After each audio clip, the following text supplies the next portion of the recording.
institucioneve.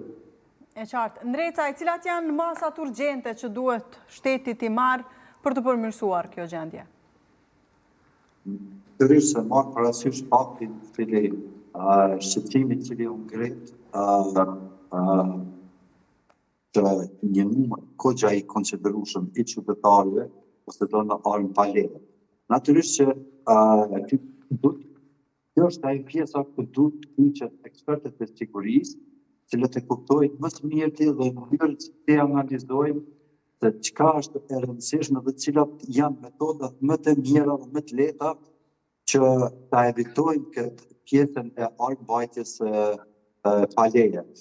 Natyrisht se shteti çfarë duhet të ndërmarrë është që të përgatisë të ketë fushata vetëdijshme, ketë iniciativa që i bijnë qytetarit që me vetë dëshirë gjithë ata cilët posedojnë armë pa leje që t'i dorëzojnë. Mirë, po dhe nga ana tjetër ka dhe situata të tilla që supozojnë që do të shikojë edhe pjesa tjetër, arsyeja pyetja pse shqiptarët mbajnë armë pa leje është edhe pjesa aspektit tradicional, sepse natyrisht sipas traditës pothuajse një shtëpi e cila nuk ka armë nuk është shtëpi. Do të shikojë edhe gjitha këto elemente, duhet studiu, analizu mirë, sepse nuk jam eksperti i çështjeve të sigurisë, mirë po flas nga kjo shtrimi, gjitha rrethonat duhet të analizohen dhe duhet të shpjegohet mirë dhe duhet gjetur alternativa se si të evitohet kjo pjesë. Ndoshta edhe pjesa tjetër që natyrisht edhe qytetarët cilët duan natyrisht edhe të pajisen me armë janë procedurat aspekti ligjor i cili dhe se cili qytetar të duhet që të ndjeçte për pajisje me armë me leje. Gjë që ka një pjesë e konsiderueshme qytetarëve cilët e kanë armë me leje. Sa i përket pjesës të aspektit ligjor, unë e thash që gjykatat dhe institucionet e drejtësisë duhet të jenë pak sa më rigoroze në shqyrtimin e masave të sankcionit. Sankcioneve në situatat kur qytetarët arrestohen ose raportohet që posedojnë armë pa leje.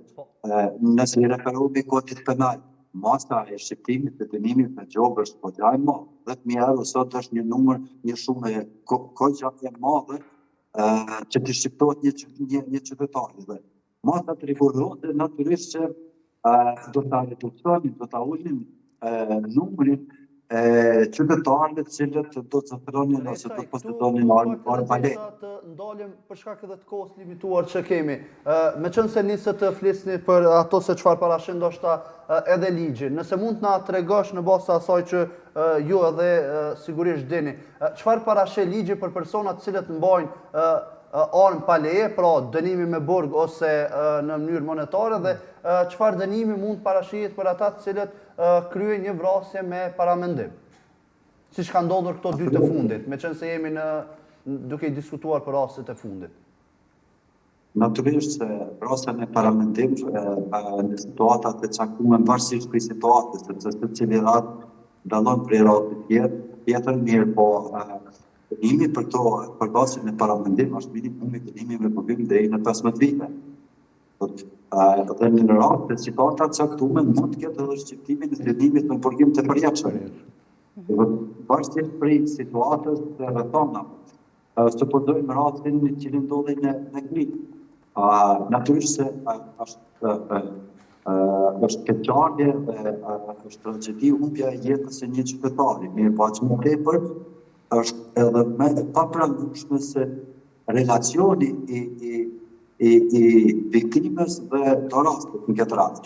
Është gjë që cila tregon akoma në shoqërinë tonë në një farë forme ja ekzistojnë brendi dhe në mendjen tonë drejta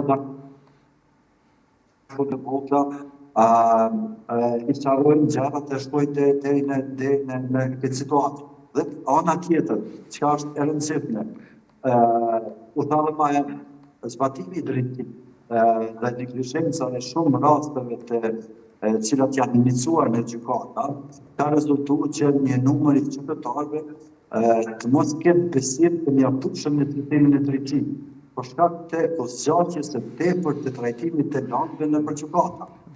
Ose në raste të caktuara, supozojmë vepra penale, kemi shumë situata kur vepra penale parashkruhet. Dhe personi i cili është ndjekur për një vepër të caktuar penale, ka rezultuar që në fund mos ketë epilog, mos dënohet. Dhe natyrisht kjo është e papranueshme.